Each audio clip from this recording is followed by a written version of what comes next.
All eyes on Isak, say the Sun, with Arsenal and Spurs in a £100 million transfer battle for the Swedish forward. We will come to you first, John Cross. There's been a lot of speculation, actually, about PSR, about potentially Newcastle having to let one of their star players go if they're to regenerate and refresh their squad moving forwards.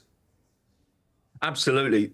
I guess the one player that they'd be loath to cash in on and really say goodbye to is Isak, isn't it? I mean, he's been such a good striker for them. £63 million, a couple of years ago from Sociedad. Really taken to the Premier League, been scoring goals for fun. But look, they do have this financial headache. You know, they really wanted to do much more in January.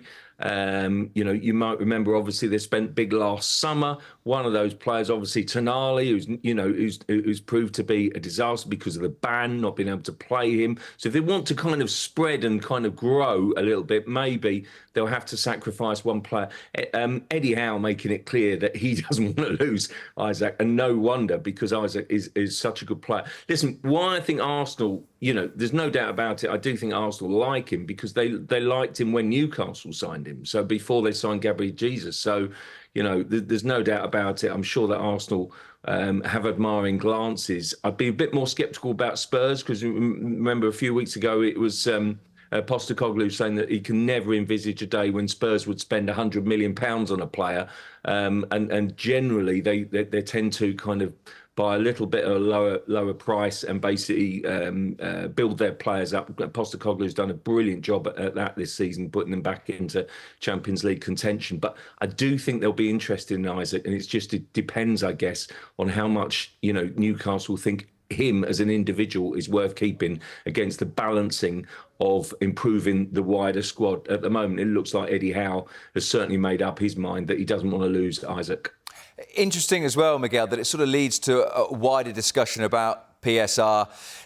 Wasn't too long ago, actually, a few stories in the papers about Aston Villa maybe needing to sell a key player over the course of the summer too, and that this premise or idea that PSR does sort of protect the top six, and that those ambitious clubs like Newcastle, who have the money, don't need to sell Isak, might do so because of the rules.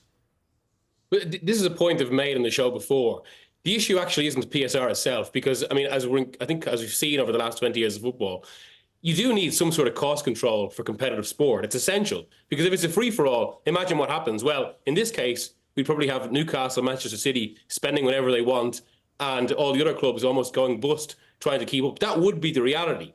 So the problem isn't PSR itself, though. The issue is the system that PSR is in, which is supposed redistribution. And I think that's where the questions over the ability of other clubs to compete and whether it, whether the kind of the Premier League and I suppose the wider European ecosystem is frozen in place. It's not about cost control. It's about where the money actually goes. And we can see this through the rules on Premier League prize money, the very fact that the Champions League has been such a driver of income in terms of how much money the top clubs make. And I mean, that's been specifically seen with Bayern Munich in Germany, say.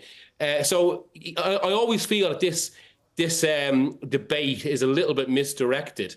Because the issue isn't cost control, it's what cost control is in. But then, of course, you have to have bigger discussions about ownership and about competitive balance and solidarity money. And that's a lot more complicated than just able to say, or the black and white of whether PSR is wrong. On a wider point there, though, I think, and related to it, it is interesting that when Newcastle, I suppose, first started spending, and it should be acknowledged that some of that was because they'd been so restrained under Ashley beforehand. And I mean, Ashley was a different problem of owner because it was a club almost as if it was just surviving rather than seeking to grow in the way that all football clubs should. But that did leave them with money to play with. But as John has pointed out there, the Tottenham model, and this is a club that have regularly got to the Champions League, has never been to spend so high. It's been to sign players around 30, maybe 40 million at most and build them up, whereas Newcastle went quite high with Isak initially, which was maybe surprising at a time, but I suppose speaks to some of the ambition. But that ambition has been checked because, I mean, arguably because they overperformed last season a little bit as well.